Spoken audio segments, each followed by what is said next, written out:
Hey folks, welcome to this special edition of Roland Martin Unfiltered. She is somebody who's always been unfiltered her entire life. I'm talking about poet Nikki Giovanni. She recently stopped by the studios of Roland Martin Unfiltered to discuss her new book on poetry, but we managed to talk about everything else but her book. Hope y'all enjoy this conversation. Hey folks, glad to have Nikki Giovanni here, the great poet, activist, author, college professor, rabble rouser, all that sort of stuff. But here's why I'm happy to have her here. Okay, so I had my show Washington Watch for 4 years on TV One. I had News One Now for 4 years on TV One. And the problem is I couldn't cuss. So I could say damn, hell, ass. I couldn't say that. Okay, so y'all need to understand, I have been wanting to tell this story. This is flat out one of my favorite quotes of all time. This quote is up there with Malcolm X, with Martin Luther King Jr., with Frederick Douglass. I mean, some of the greats. I'm telling y'all, okay, so in 2000, we're at Tavis Smiley, State of Black America, at USC, on USC's campus. And I think Charles Ogletree was the one who was interviewing Nikki Giovanni on stage, and I think the brother with the New York Daily News, Stanley Crouch, I think he was on the panel. So the question was asked to Nikki, why do you love hip-hop and why do you love Tupac? And this is what she said. She said, somebody got to call a motherfucker a motherfucker. Right there, the whole audience lost it. And every time I had her on the show, I was like, I couldn't say it. I had to dance around it. But that was that is a top 5 all-time quote. I'm embarrassed. I'm an old lady. I'm sorry, but that was hilarious and truthful. Well, it was truthful. It was truthful, and there's no question about that, Roland. I mean, Well, you have to sometimes. We've been talking football, you know, and well, I teach at Virginia Tech, and can I read a poem? Yeah. Because I have a wonderful. Shocking. Shocking. No, She's going to refer to a poem. This is a nice poem. I have a kid that I taught, Kevin Jones, who is in our Hall of Fame. Running back. Yeah. Yep. And Kevin came to me and he said, Nick, I need some help in writing a poem. And we talked back and forth, and I came up with this. So the I is Kevin. Some people plant seeds for corn and tomatoes and okra, which grow. Some people clean land, and at evening you can see deer eating flowers or just standing. Mother deer watching her babies. Some people live in crowded cities, and they put out window boxes with herbs, enchanting folks who write by. I play football. I have watched men grow too long for too much, for too little, then come home to smile at their wives and children. I have watched every Sunday Sunday school children offer a psalm, preachers offer hope, a choir offers a voice and join the community in prayer to a merciful God, that life will be better. I play football. I listen to my parents tell me to go forward. I listen to my teachers tell me I can. I listen to the wind whistling in my ear and sometimes the rain falling on my back, and I understood that the true heroes of our nation, I am doing my part to be a part of this community, this school, this team.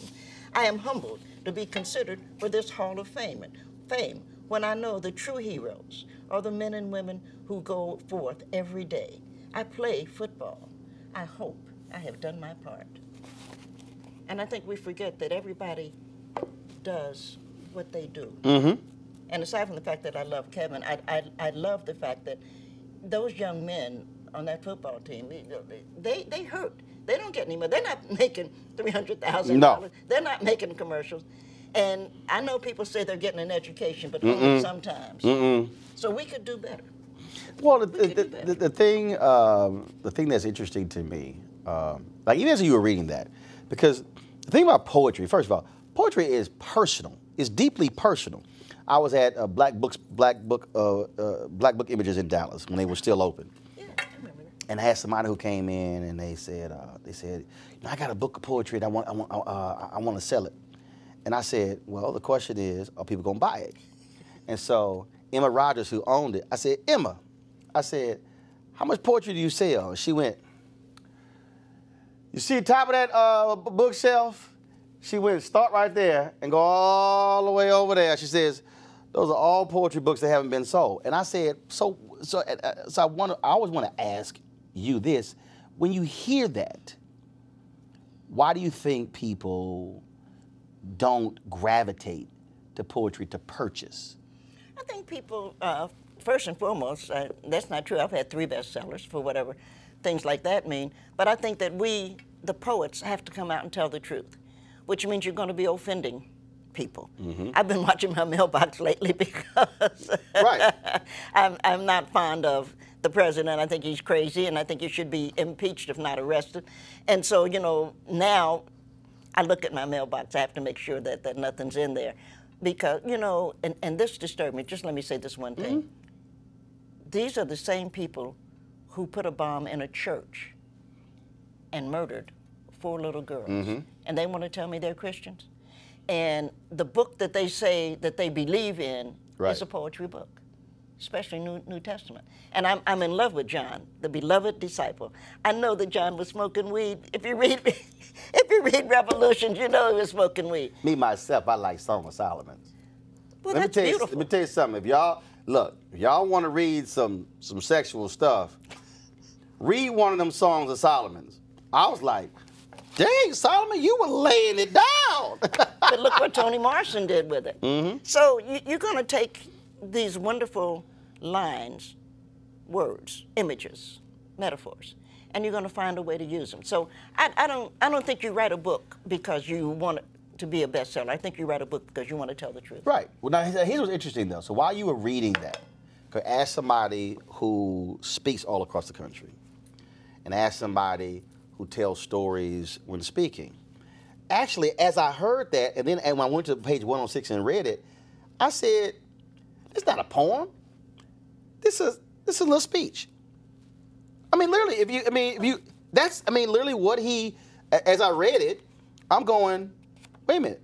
He could walk to the podium and to accept an honor. That was a speech. I hope so. So you just so it calls you to look at it differently as opposed to, oh my God, that's a poem. No, no, no. That was basically a speech. It's a poem. He's married to a wonderful young lady, Robin, and they have a couple of really wonderful kids. But I wanted to say something not only to Kevin, but to all of those young men and women. And women's basketball is just incredible. Mm-hmm. You know, that's a whole nother. If I were president, which I'm thinking of running, if I were president, if I were president, I would have a secretary of sport, because we know that for the men, in all fairness, Roland, for the men we need to, one, extend the court, because they're too tall, and we need to raise the basket. The only thing that's working right now are the women, because they're the ones who have to think. The guys just have to throw it down and drop it in. Yeah. And so I think that we need to think about. It is brilliant watching when one of the best games ever was when Connecticut played Tennessee. Oh. They were balling. Yeah. And then I went to, when Texas A&M, my alma mater, beat Notre Dame in the national championship, I went to Indianapolis for the game. See? And it went down to, and that was, one of the most exciting games, period. Yeah. Because they have to think. Right. And I'm teaching Taylor Emery, and of course she's like the number 1, number 2 women's basketball player in America, and I'm so proud of her. She's a good writer too. Just a great kid. I'm not against the men. I don't want somebody to write me. But the men are tall and big, so we're going to have to extend that court to make them have to think. I grew up watching and celebrating Moses Malone and Hakeem Olajuwon. Yeah. The footwork of Olajuwon is just unbelievable. And I hate now seeing a dude 7 feet tall taking a three-pointer. I'm like, get your big ass down on the block and put your back to the basket. And but the game is now just about everybody jacking up three-pointers, as opposed to really, the art. You think back to Magic Johnson and James Worthy and Byron Scott and Norm Nixon and Abdul-Jabbar with Showtime. Yeah. That was poetry in motion. It was. In terms of just how they would just flow. And it is different now watching it where, like, even my Rockets, I can't stand watching James Harden hold the ball for 20 seconds. And I'm like, dude, can you pass the ball around, please? I appreciate that. No, it's boring. We need to make that, don't you think we need to make that change? Just like men's tennis, and I'm a big tennis fan. Oh, now with the speeds? Well, we need to make them have to play 5. It's a wonder they don't all drop dead, a heart attack or something. And I think 2 out of 3 is going to be fine. I think that's going to work. I think we need to do that. But I also think that we need to put a roof so that they're not playing at 102 degrees. Yeah. Even though I don't be from Houston, I don't mind if I got to play golf for money. I want to play at 1 o'clock in August. I want you to wilt. Shame on you. I want you to wilt in that sun. But see, I live down the mountain from Greenbrier, so you can come. You can come. I played there. Yeah. I played there. Oh yeah, great course, great course. Well, the holiday's just around the corner. Now is the time to order holiday cards for family and friends. This year, create custom holiday photo cards quickly, easily, and affordably at simplytoimpress.com. Simplytoimpress.com is your holiday photo card headquarters, with thousands of unique Christmas cards and other designs to choose from. All you have to do is upload your family photos or get them from Facebook or Instagram. Personalize the text and you're done. That's it. It's that simple. Simplytoimpress.com prints your cards professionally on your choice of premium cardstock in just a few days and rushes them straight to your door. The New York Times Wirecutter named Simply to Impress their favorite custom photo card service. Simply to Impress even offers foil cards and hundreds of great holiday card designs for your business as well. Place your order today to save 30% and get free shipping. Just enter the promo code DEAL at checkout. Save big on holiday photo cards today using promo code DEAL at simplytoimpress.com. That's simplytoimpress.com. You call this a good cry. Yeah, I do. What we learned from tears and laughter. Where did the title come from? Probably, I had a seizure, and that's a long story. But I had a seizure, and my doctor, who I always laugh because Gregory is cute, so I listened to him. Not that if he was ugly I wouldn't, but he's cute, so I do. And Gregory's position was, I eat too much salt. I don't get enough rest. You know how they go through it, because I'm Right. a woman. You have to go through, and I'm black. So Right. the first thing is always you eat too much salt. And I was saying to Greg, I don't think that's the problem. I think the problem is I never learned to cry. And I think that I kept so much in. And now, in my 70s, it's coming out. And if I would learn to cry, I would have avoided this seizure. Now, when you say cry, like, Tears running about down what? your eyes. Just, I have a dear friend who's in prison. He'll die there. He's got cancer. I have the things that make you sad. My mother died in June. My sister died in July, and my aunt died in October. I didn't have time to cry. I had to take care of them. I'm the oldest person in my family, and you hold things in. Yep. You know, my mother and father had arguments every Saturday. You hold things in, and when you keep holding it in, eventually it's got to come out someplace. So it comes out of your eyes, or I didn't start to drink until actually I went to Virginia Tech. I learned to drink my father was alcoholic, and so it looked like alcohol was a bad idea. And then I went to Virginia Tech, and I have a dear friend. She'll be mad at me for saying this, but she reminded me, you know, wine was, Jesus had wine. Right. The Last Supper. He flipped that water to wine. And so she didn't make me start drinking, but she let me see how wonderful it is to drink with your friends. So I've learned to drink, but you have to let things out.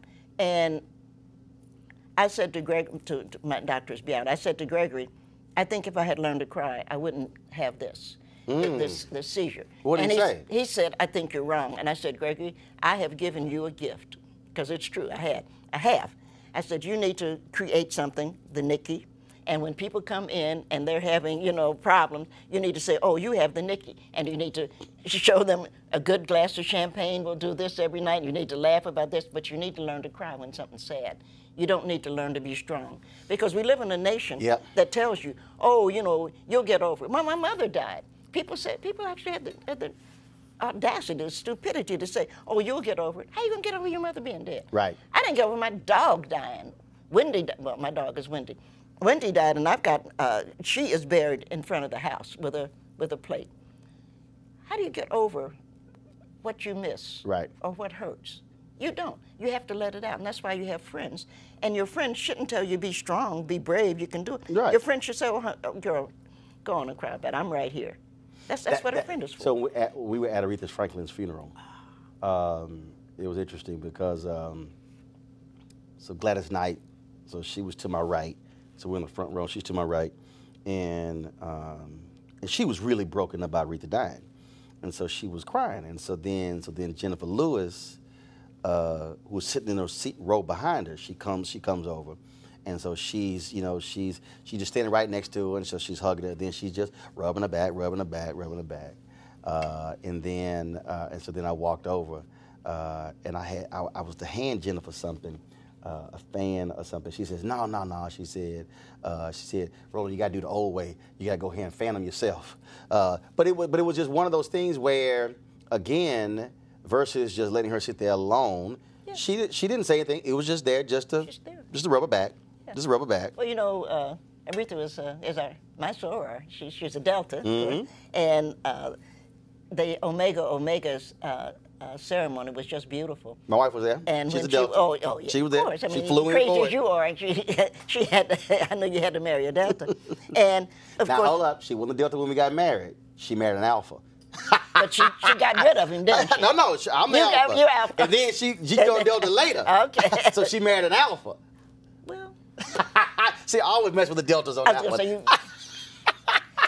You know, I had the pleasure of knowing Rosa Parks. And I would talk to Miss Parks. Miss Parks was a tea drinker. I would talk to Miss Parks. We just, you know, like we're doing. And I said to her one day, I said, you know, Miss Parks, when I think about your life, it's amazing to me that you only made one mistake. And you know Rosa, so you know how her face kind of fell. She said, well, what was that, baby? I said, you went AKA. See, that's why I tell Reverend Jackson every time, because he's an Omega, he always throws his little hooks up. I was like, don't start that. Don't start that. I said, you knew Dr. King was an Alpha. Don't start that. I was going to say. We should be ashamed of ourselves. No, we shouldn't. That's the truth. That's a good one. That's a good one. Yeah, but the whole thing, though, is, it's interesting. As you were talking, I thought about, I thought about so my grandfather died in '85, and then my maternal grandfather, and my maternal grandmother died about 6 years ago. And I thought about it. I'm trying to see. It was interesting because I was doing Reverend Sharpton's Measuring the Movement, and I got the word that she'd passed, and I went back to the makeup chair. And I'm trying to think, between that and even the funeral, I didn't cry, and maybe because, first of all, my grandmother died at 91. She had been sick for some time in a hospice.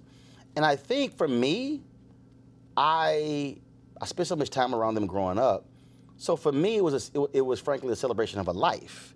Mm-hmm. And so it wasn't. Now, what is interesting, because as you're talking about crying, it's the weirdest thing. Like, I can be watching a movie, or I can be watching a sports moment, and it's this huge moment, and all of a sudden I realize tears are coming down because it's a euphoric moment of joy. Like, I ain't even involved in it. And so it's interesting. So I think about that in terms of just another way of tears versus just one that's a sadness. And it's weird. Let me ask myself, like, why was I crying on it? And it's just, you know what? Seeing somebody being happy or being happy for them. Yeah, I don't. For me, I've learned, because it's been a while. For a year, I couldn't drive because my doctors were afraid, that I'd have another seizure or something. Mm-hmm. But for me, I learned that. And for me, it has been sadness, because now when I'm happy, as you can see, I'm sitting here, yeah. I laugh. But things that make me sad, I don't try to make it all right. Right, it is what it is. It's sad, damn it, and I'm going to sit there and cry. And any fool that'll tell me don't cry, it'll be all right, I'm going to get rid of them. Yeah, my wife, of course, yeah. Ordained minister, but also a certified grief counselor, yeah. And walks folks through that. Yeah. And look, both my parents, 71. Yeah. Still living, active, and all this sort of stuff along those lines. But yeah, when I've had fraternity brothers who've lost their dads recently, yeah. And I reached out to them, and I'm like, I said, I understand that relationship, especially black men who've had fathers who were still in their lives who passed away. I mean, right. It's a whole different sort of connection. Yeah, yeah. And men, of course, are worse than anybody, because men are like, I gotta be. And men need to learn to cry, because what you end up doing is you don't cry, but you kick your dog. Right. See, for me, I don't have a dog, so well, I'm glad you don't. But no, absolutely. Right. You're upset. They keep their dog, beat. They take it out on something else, as opposed to, no, let that thing out. That's all I'm saying. Yeah. But Steve Perry and I had this conversation, and in fact, we had him on the show, and we see this especially with young brothers. So like now, when I take pictures with young black men, I'll tell them, if you're not smiling, we can take a picture. And I would say, we're not taking a jail photo. Because what has happened is, we've created this generation of young black men. We say, yo, man, no, you got to be hard. You got to be a man. Yeah. He ate. Right. And literally, mothers would say, take a picture with my son. And I said, dude, we will stand here until you smile. And then people go, why are you making them smile? I said, because I'm not taking a damn jail photo. Right. It's a photo, bruh. Just smile. And I'm seriously, we'll be there, it'll be a standoff. And I'm like, ain't gonna be no picture. Because I just don't understand this notion of we gotta raise young boys to grow up hard. Yeah, well, I got another one that'll make everybody upset, but I don't understand why men measure the size of their penis. Because there isn't a woman on earth that fell in love with the size of a man's penis. We fall in love with the size of a man's heart, and sometimes his mind. But we don't fall in love with the size of his penis. And we've got the President of the United States, fool that he is running around talking about the size of his penis. Mm-hmm. That doesn't make sense. And that's interesting, because there's a woman who's, Shanae Hall, is a radio personality out of Atlanta, and she posted this statement on Instagram. Somebody asked her a question, and she said, I need all these attributes in a man, and he has to be 6.5 inches. And these people start commenting all on, and I was kind of like, I said, baby, it's a whole bunch of brothers, I said, who the right one for you. I said, and you don't, I said, you running around passing them up. I was just jacking with it. She's like, well, I'm just being honest. I said, okay. See, that's stupid. That's stupid. And we've got boys growing up thinking that they are people because of the size, for lack of a better word, of their dicks. But the men who then, okay, a woman has to have these physical attributes, these attributes, as opposed to, I mean, the reality is, when we do see people, and I tell people all the time, people like, Roland, looks don't matter. I said, first of all, you're lying. I said, because the bottom line is, if we in a crowd and I spot you across, there's something I'm looking at that caught my attention. Right. Okay, I'm like, y'all can talk about, no, but it's what's on the inside. I'm like, I don't see the inside across the damn room. But you know, you feel something. And When you're, right. Roland, I have on a pair of earrings. Mm-hmm. My parents were poor, and my mother worked, you know, we were poor. These are diamonds. Mm-hmm. And Mommy knew that I liked diamonds. Mm-hmm. For my 40th birthday, she gave me this.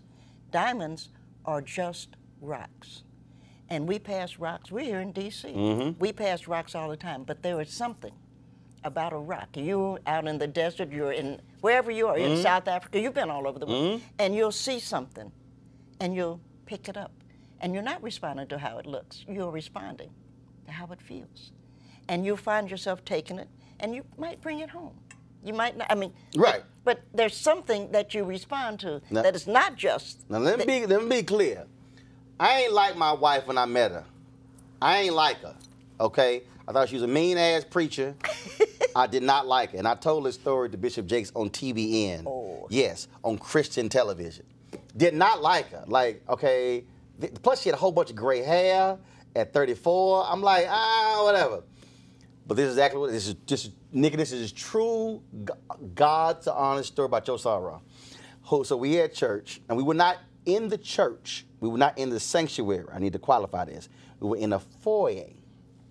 I'm talking about frat brother Carrie. And so she was down on the other end of the foyer. We had a singles party that weekend. And Carrie was talking, and I went, damn, Carrie, Jackie got an ass on her. What? And so then when she came down, a group of us was supposed to go out to eat. And then ended up being the two of us because everybody fell up. We there till 5, 6 o'clock in the morning, and then just talking or whatever. And I just got divorced 6 months earlier, so I ain't trying to talk to nobody. Okay, I'm like, look, damn that, and end up talking. Go out a couple of days later, and been together ever since. And I told her, I said, see, I personally think what you were saying, God was trying to send me all these other signals, and I wasn't trying to feel that. But He said, just show him the butt, he'll figure everything else out later. So I told her, you wore the right pair of black pants on the right day. I said, that's what got my attention. I told that story to Bishop Jakes, and he hollered. I got emails from all over the world. I said, did you actually just go on Christian TV and said your wife's butt? I was like, look, I ain't gonna lie. I said, I'm telling you, that's a true story. I said, and she's still here. And I tell her, right pair of black pants on the right day. There's power in the black woman's booty. I'm just saying. There might be. But there's something more. Oh, yes, of course it is. Of course it is. Yeah. But them right pair of black pants. Well, black pants matter, but you see what you love. You know, I've had a theory, and I'm going to retire in a couple of years, and so I'm going to have some time to work on that. My basic theory is that there is nobody white in America. The only people who could possibly be white are, in fact, immigrants. Okay. Because American white people, especially the rich ones, they had babies. The wives had babies, but they didn't want their wives to be messed up. They didn't want somebody else fooling around with those tits. And so they would send the babies down to the slave quarter, and they would, the slave mother would feed the children. You are what you eat. So the richer you are and have been, the more likely it is that you are, in fact, black. Got black DNA. Absolutely. Just don't quit. But of course, it's just do it. Just do it. I mean, that's just Colin. Don't quit. I love Colin. I mean, I thought, what a great kid. What a great kid. You know, I grew up with, well, not grew up with, but my generation, Muhammad Ali. And he was a great man, just a great man. And the Tommy Smith, yeah, John Carlos, just great. And just celebrated the 50th anniversary of that. Yeah, yeah. They're just wonderful people, and to see him take that stand, you know. Now, I interviewed Jason Whitlock, and Jason Whitlock said, he said, all y'all keep trying to compare him to Ali. I said, well, first of all, I don't compare him to Ali. Ali is Ali, Kaepernick is Kaepernick. So we had this vigorous debate because he feels as if Kaepernick should be more aggressive in talking. I said, look, not everybody is going to be like Ali. Right. Not everybody is going to be as talkative as he was. I said, everybody does their thing in their own way. Mm-hmm. That's quite true. But he's talking all over the world. Right. Because when I saw that, I went out. And, of course, I have a lot of credit, so I don't have to worry about that to my credit card. I went out and I bought T-shirts, I bought sweatshirts, I bought tennis shoes. I did the whole thing. And my class was laughing at me. You know, I teach a class every day, Tuesday and Thursday. And my class laughed. I said, no, he doesn't need me. He doesn't need us. I'm 75. Colin doesn't need a 75-year-old woman. But I thought if he could take that stand, because he lost a lot. Yeah. If money would be important. But then, you know, what did James Brown teach us? Money don't change you, but time is taking you on. Get down with it. I love James Brown for that. I do. We have to appreciate what the young man did. And he's speaking. Ali did what he did, and I loved Ali. We traveled together, you know, and read poetry together. Really? Isn't he credited with like the shortest? What is it? It was like the shortest poem ever, something like that. It was one of them Guinness Book of World Record things. Credit, but he first of all, watching films and things along those lines, and surely it had to be a hoot traveling with him. Oh, it was a lot of. Well, first of all, his wife, you know, he was. What's the word? Word is a cock hound. He was a lover of women. That would be the other word. He took pleasure. But his wife trusted me. And so we would be going someplace. You know, he went on the bus. He always had the bus. What she didn't realize is that I had to fly. And so my son and I would, because I'm trying to support my mother at that point, my son, a dog. And plus, the bus takes too damn long. Oh, yeah, it took too long. And I don't know why Aretha Franklin would not get on that airplane. I'm like, Aretha, look, I know you had one bad episode, but I remember she called me once. She's like, oh, Roland, I'm going to have to get on this plane because this long bus ride across the country. I'm like, Queen, that's too long. It's too long. I don't even want to take a connecting flight. I want a direct flight. Yeah. I am not taking a bus 2-3 days to get somewhere. But, you know, speaking of Ree, she could have taken that time to just relax. And she had a great sister. I knew Carolyn. You know, I knew Aretha, but not well, but I knew Carolyn, you know. And she had a sister, and I didn't know Emma at all. Sometimes you need, when you're as famous as that, sometimes you need some time to yourself. Buster's work. I didn't have time to be bothered with it. Oh, yeah. So his wife would say, how was the trip? You know, I said, oh, it's really smooth, yeah. It's none of my business what Ali did. I'm not going to be married to her. When you think about these iconic figures, the thing that because as you were talking when you mentioned teaching, Dr. Maya Angelou, so a month before she died, and I had never in my life thought about it this way, because when you're talking about teaching, so we had the National Portrait Gallery, they unveiled her portrait, and then they had the Smithsonian Museum of African Art, so they had a birthday celebration for her. So I'm interviewing her. And I think I made some reference to my brothers and sisters being teachers. She said, no. You're a teacher. She said, I watch you. You use the medium to teach. Talk about that you don't have to have the title teacher to actually teach people. That's true. Whatever lane you're in. Whatever you're doing. Let me tell you this about Maya. Maya was only 2 hours away from me.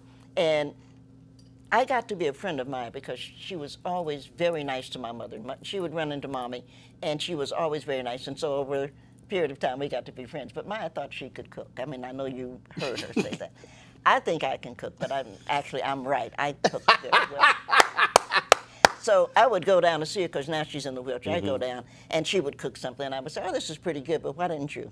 You know, and so I guess she was in the mood one day, and she said, why don't you come on down? I said, okay, because my best dish is a rack of lamb. Okay. And I said, I'll bring a rack of lamb so you can learn how it should be. But she couldn't be, she had a real kitchen, I mean, you know, a gas stove and stuff. So she had to be here because she couldn't be close to the gas there, because she had... Oxygen tank, yeah. And so I did it, I made it, and it was beautiful. I'm a good cook. You like, look, I got it. It was beautiful. And we sat down at the table. You know, she always set a really pretty table. And so we cut it, and she ate it. And she's looking at it, because she's trying to figure out what to say. She said, it could use a little salt. So she's like, I'm going to find something to say. She's like, I'm going to knock you down on one pit. Girl, you should be ashamed of yourself. You know, this is a perfect rack of lamb. See, that's like when Obama went down to Louisiana, New Orleans, and Leah Chase, and she served him a gumbo, and Obama reaches for the hot sauce. And she said, look, don't nobody put hot sauce on Miss Chase's gumbo. And that thing went all around the neighborhood and then the city. I mean, it went everywhere. People were like, hold up, did he, like, grabbed it before he even tasted it? She snapped on him. She's like, I don't care, you the president. You don't put no hot sauce. You don't put no hot sauce on, not on Leah Chase gumbo. No. And you ain't take. Miss Chase was wonderful. I cracked it when she told me that story. I had the pleasure of knowing Miss Chase. You know, Leah was the husband, and he was over in Paris. Dookie.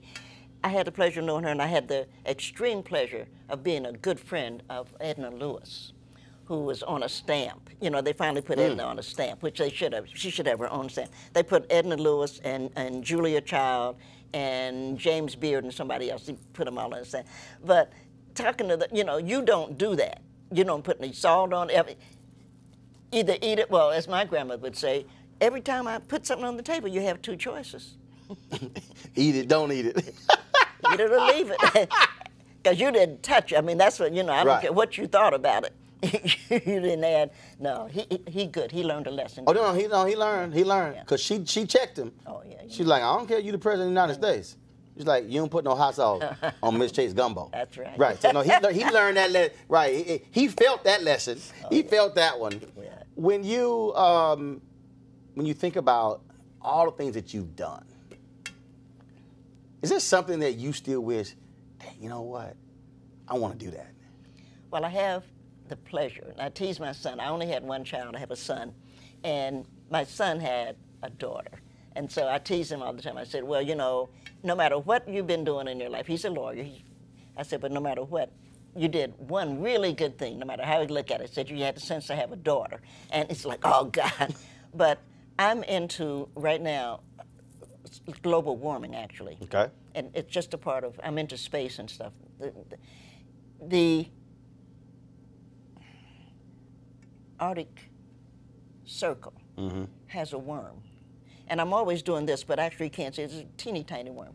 And the worm has committed or given a community. The worm lives under like 45, it used to be 45-degree frozen. So it should not have been able to create a community. Right. But now that it is warm, it's coming down. Wow. So we know that the biggest predator on Earth is us. Human beings are the worst predators. We know that the second biggest predator is the sea urchin. And everybody's upset about the sea urchin, which tastes delicious, by the way. I don't know if you like sea urchin.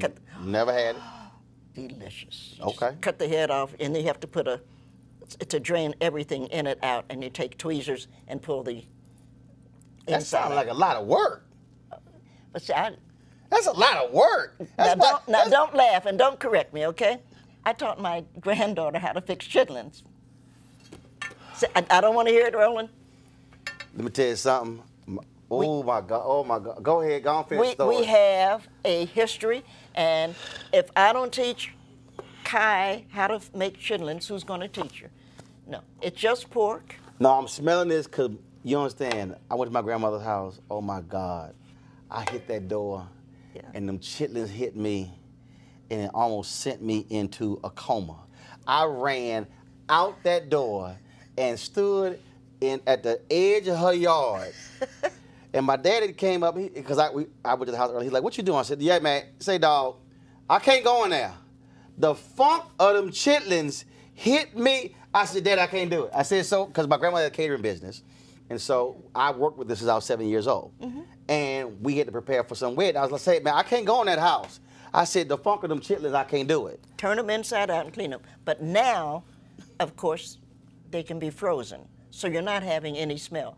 But do you know, you really aren't, do you know where most of the chitlins are coming from now? Where? Denmark. Why? I don't know. But if you go to Kroger, do you have a Kroger here in Washington? Yeah, we got Kroger. If you go to Kroger, you'll see a package frozen, 5-pound, Denmark. I think it's the most interesting thing. I'm going to go talk to them Denmarkians. It's delicious. because now they're really clean. All you have to do is you have to check them, but no, they're clean. And beer, God created beer for only one reason. What? To cook with it. Nobody in their right mind. I was sitting there looking at that fool on the Supreme Court now, talking about he drank a beer. No, you didn't drink a beer because beer won't. Well, nobody drinks beer that much that you can't remember anything. But beer was made to cook with. Really? Yeah, you get with your chitlins beer, you get your garlic. Come on now, some cilantro. Oh, cook it low all day long. No, I can't. Oh my God. Roland. Between chitlins and pig's feet, and you know who makes the best pig feet? Aside from somebody like me. Ooh, this conversation is killing me. Oh no, the Japanese. Oh, they do a wonderful, because you boil them until they're, and then you split them, and then you put, your red sauce, put them in the oven. It's kind of like a barbecue. Oh, and they're so hard. I live in Appalachia. One of the most difficult things to find is pig feet. Praise the Lord. Roland. They're being shipped out. Right, but they're in that slimy jar, and you're looking at them? No, not pickled pig feet, real pig feet. Well, what's the difference between the pig feet in the jar? It's pig's feet. You boil them. First of all, you have to clean everything, but you boil them low, right? A little beer, your garlic, just boil them. And then when they're done, because that's an all-day. You eat hog head cheese? I hate to answer you. You won't kiss me. Oh my God!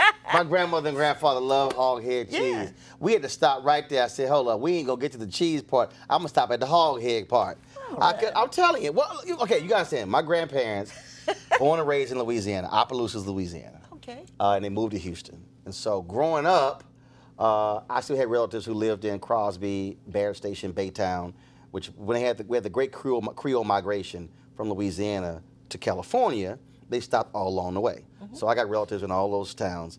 And so one time we went out and they went and got the hog, and it was in the back of the car. Then they had to kill it. Yeah. Okay, all right, so they shoot it, okay, hit it with the gun a couple times, BB gun or whatever the heck. And then they threw it on the table, then slicing it up. Yeah. So went through the whole deal, making a crackling, and then split that whole deal apart. And I was kind of like, I don't really need to see this process. I'm good. I'd stop by Kroger, and I'd pick up the sausage that way. I wasn't really trying to see the whole process. Slicing that bad boy, and it was a whole. But it was. So, but that was my grandparents. That's why I grew up, and so That's how we survived. Oh, I feel you. But not just that. We slaves, and there must be a better term, but we slaves were the ones who changed American cuisine. Yeah, that's true. Yeah. We showed what can be done. And the thing that I love best, and I have a lot of white friends, so I get to tease them about that, is greens. Because my white friends often used to think, well, what you wanted to eat was the greens. But what we as black people knew was what you wanted was the pot liquor. That's why we became strong and smart. But you can keep that hog head cheese all to yourself. Oh. You can take my portion. You are more than welcome to have my portion of chitlins, hog head cheese, pig feet. You can have all that. I sit right over there, and I just be cool, with a Kit Kat. I'm gonna call your wife, and we're gonna get you into. We're gonna get you into urchins, sea urchin. You have to try it. First of all, what you just described is way too much work. I'm not trying to sit there. Tweezers? Well, yeah, you have to pull the insides out. No, hold up. That's the chef's job. Just bring me the finished product. Well, you rich. Bring me the finished. Look, my brother is an executive chef. What? He can do all that. Ask him. I ain't doing. That's too. Look, I don't like dealing with crawfish. Oh, I ain't doing all that. Not like you from Louisiana. No, I eat crawfish, but I'm not sitting there all that damn time getting a little piece of meat out of that. Look, give me the finished crawfish, okay? I'm not going with them shells and everything. I can't do it. It's too much. Nigga, it's too much work. They sitting with a bib on, and they over there hunched over. Yeah. And they working it, and it's a little bitty piece of meat. Oh, yeah. That's too much work, nigga. I ain't got time for all that. I'm like, let the chef do all that. I'll pay you. Don't worry about it. Shame on you. Yeah, shame on me. Plus, you understand. I'm a stubborn eater. First of all, I need to know what that is. Hey, what's this? Like, I don't do candlelight. I'll get my phone, hit the flashlight. What's this? I want to make sure something not crawl up on that plate with that candlelight. No, I want to see what's crawling up. I want to see what's on it. You don't understand. Hey, Henry, my production guy, he got a whole list of stuff I don't eat. Like, I can't stand cold food. Damn it, you better heat that food up. You wouldn't want raw oysters then, would you? Oh, no, I'm good. Good. I stick with catfish. You're missing half the... I stick with catfish, scallops, shrimp. I'm straight. But you know what's making a big comeback? What? Which I can't eat? Rabbit. No, I pass. Rabbit is making. But I remember cooking. I was babysitting. I live next door to Morgan Freeman. I was babysitting for his daughter and my, and so I went down to the market and I had gotten this rabbit and I made rabbit stew. I thought it was really good. And Thomas always wanted, my son always wanted to know, well, what are we eating? And I'd always share it with him. I'm with him. And he's like, well, what have we got? And I said, oh, we're eating rabbit stew today. And he looked up. He said, you mean we're eating Bugs Bunny? That's the last time I cooked rabbit. That's the right, because you just scarred that boy for life. I have. I can't. No, I'm serious. Look, people, I don't experience. Let me tell you something. So Jay, it's a true story. So we in China. Now Jay's white. Okay. So Jay believes in experimentation. I don't. Okay. I'm black. I keep my stuff simple. I ate at McDonald's all 5 days. No, I had to, because you don't understand. I was hungry as hell all 5 days. So we in one of these open markets. I mean, it's, steam is rising, all kind of different stuff like that, and it smelled good. Don't mean it is good. So they had all this corn, corn on the cob. And so Jay goes, well, he said, I'm gonna try some of this. I was like, man, that's you. I'm good. Jay bit to that corn. What the hell was it? Feed corn? He bit. Okay, that wasn't a good idea. He was like, okay, that wasn't a good idea. It was feed corn. I said, oh, you thought it was regular ass corn. I said, see, Jay, that's the difference between me and you. You're white. You will do that. Well, I'm not white. I said, I'm black. I'm going to stay in my lane. Shame on you. You asked me what I would like to do. The one thing that I cannot do because it's over was I always wanted to go with Anthony Bourdain to Vietnam because they make the best chicken soup in the world. You sure it's chicken? And I thought, boy, wouldn't it be great? I was so sorry he committed... You sure it's chicken? Well, Anthony, no, I'm not sure. I don't know. I have to think about it, but it's delicious. Right, I got you. But Anthony always said he wouldn't eat human, which was smart. I'm kind of with him on that. I am, and he won't eat dog, and I'm with him on that. I'm with him on that. And then the rest of it, then you have to be careful what you eat when you're eating in Korea, especially. Yeah. But I thought, boy, when I was so hurt when he committed suicide, I didn't know him, but I thought, wouldn't it be great to be able to find a way, and we'll go to Vietnam, and we'll just do a show like we're doing this, and we'll eat their stuff. I don't know, Nikki. You might be eating by yourself. I might be commentating. I'm just not. Look, I know what I like. I know what I like. Like Houston's restaurant, I've ordered the exact same thing for 15 years. Oh my. I don't even look. Here's the problem when you eat something and you switch it up. Now your palate's messed up and now you're mad. No, you're mad. Look, my first wife, my God. First of all, I used to like hanging out with my family, because my family, we cook. Okay, the whole family cook. Every man in my family know how to cook. Right. We don't need no women in the kitchen. Y'all go sit down, we don't need y'all in here. Okay, so we can all cook. And my family, everybody, we got food, we do it up. Nikki, I'm not lying, it's a true story. We go to her parents at San Antonio, just the two of them. I'm like, damn it, we going to eat Chinese. I'm not trying to eat no damn Chinese on Christmas. What's wrong? Damn it, I need a real meal. We go to this Chinese restaurant. It is the most god-awful food. I'm mad. I mean, we eat bad food, not you mad. You want to cuss folk out. The only thing I had on my mind was going to the store and going to buy me a Mrs. Smith Dutch apple crumb pie and some vanilla ice cream to get that taste of that bad Chinese out my mouth. Nikki, why we go to 4 grocery stores, I can't find no Mrs. Smith Dutch apple crumb pie at a single store. I got to sit there at that house that night, mad, cussing, that food in my mouth, that taste on my palate, because it was that. See, bad food will make me mad. Kiss your wife. That didn't do it. I was mad because she the one took me to the damn Chinese place. So she could have kissed me. I did. She could have kissed me. She could have did more than that. I would have been like, damn it, that bad food. Oh. Bad food will put you in a foul mood. But great food, like you bring me some bad gumbo, I'll cuss you out. It better be some good gumbo, because I love gumbo. Yeah, gumbo's good. I love okra. But I make good ice cream. I'll have to do that too. I do homemade ice cream, yeah. What flavor? I make mostly vanilla. I make my grandfather's recipe. See? I like vanilla, you know. Grandmother liked pineapple. I like chocolate. Well, you can always add chocolate. Put your finger in it.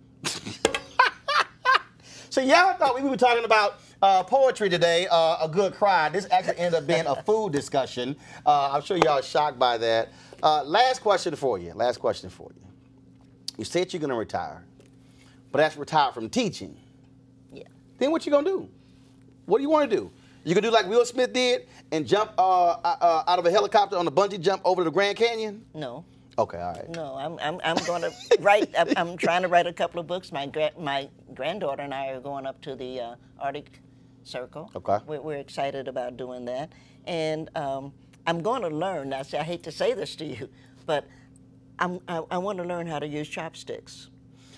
And I can't. I can't. I think it's so neat. It is. I go, hey, that's cool. Bring me that fork. I know. I try. Nikki, you gonna starve by like one little rice on the thing? I don't know how they do it. I don't know how. But they do. So the question is learning something different. Right. I don't know. Look. I've tried. I'm like, say, dog, bring me that fork. I can't be here all day with this dog on chopsticks. I pretty much have learned, and you wouldn't like they did, how to open an oyster, and I've been working on sea oysters. I know. See.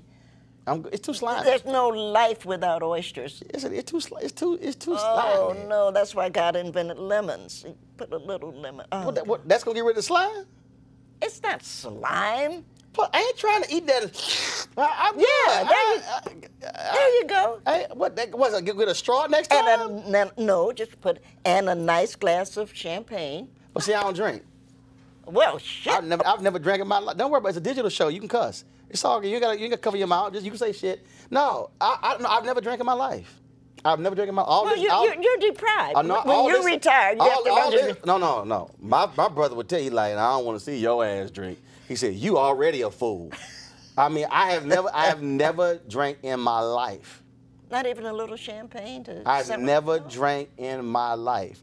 My dad tried to give me some non-alcoholic beer. I wouldn't drink it. It's just I just don't. And I don't know is it because my mom asked me when I was a kid to fix up some rum and Coke. I don't know why in the hell I thought I was gonna taste it, see if there was enough Coke in it, and just screwed my whole stomach up. I think I probably don't drink. Again, I just never had the desire. Right. And probably because I had an uncle, my Uncle Warren, who's now in hospice care. My Uncle Warren had a Big Gulp before 7-Eleven created Big Gulp. Oh. I mean, I was like, dude, how did you get that big ass cup? And it was all alcohol. And he would come up. But I've never. I mean, we had alcohol. My parents drank. My family. We had parties and stuff. I just never. My brother does. Mm-hmm. I just never ever was interested in wine coolers or anything. And people give me alcohol. I tell people come to the house. I'm like, y'all come drink all this stuff up. I don't know why in the hell they give me alcohol because I don't drink. No, I've just never had any interest. Now I'm always the driver. Well, it's good to have you around. I'm always the one to remember what everybody did. So when it's like, what happened last night? So this is what actually happened. At 9:25, you see, so somebody got to be the reporter on what happened. No, everybody should. There's a dish towel that says, the advantage of living in a little town, which I do, is when you don't remember what you did, everybody else does. There you go. See, I remember what everybody does. My family will tell you like how he remember every detail of what happened at this event, at this family gathering. Oh, yes. Oh, I'm the family reporter. So we're looking forward to the book when you retire, huh? Oh, no, I don't know if I'm going to write that book. That book going to be a little ignorant.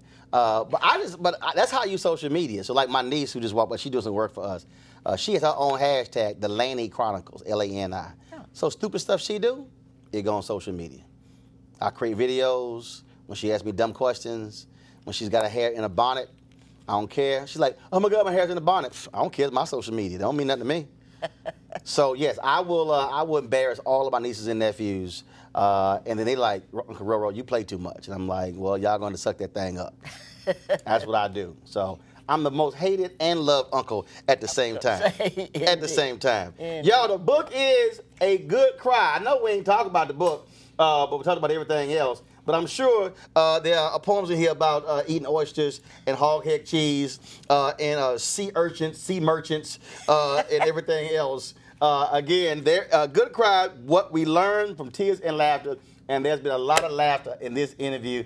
Nikki Giovanni, always good to see you. Thank you so very much. Thank you. Enjoy yourself. Thank you. And I can't wait for this presidential run, because hell, you younger than Joe Biden. Might as well run. Yeah, why not? Why not?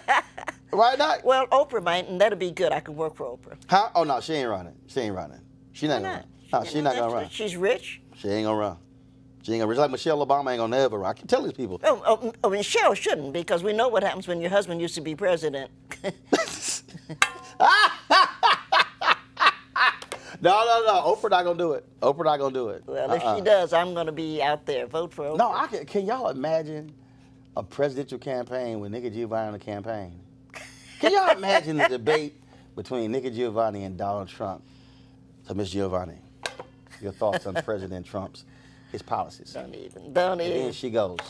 See, I can speak English. So I'm gonna tell you. And he doesn't. I'm gonna tell y'all right now. This is straight up. I guarantee you, this is exactly what would happen in a debate between Nikki Giovanni and Donald Trump. You'd be sitting there waiting at home for her to answer. She'd be like, "This motherfucker." That would happen. I'm telling you right now, Jennifer Lewis and Sam Jackson would jump up shouting. They probably one of your VP choices. There you go. Oh, Lord. I appreciate it. Thanks so much. Oh, thank you, sweetheart. It's been fun. It's been fun. Didn't I tell y'all Nikki Giovanni was unfiltered? Man, was that a wild and fun conversation. Please get her a new book on poetry, and also support Roland Martin Unfiltered by going to RolandMartinUnfiltered.com. Of course, your dollars joining our Bring the Funk fan club supports this show, allowing us to bring you those kind of conversations, unfiltered, unapologetic, and of course, independent Black news. And so please do that. I implore you to do so, because again, we certainly need to have these platforms. We can have that type of honest and frank conversation. All right, folks, I got to go. Y'all have a great one. Take care. Holla!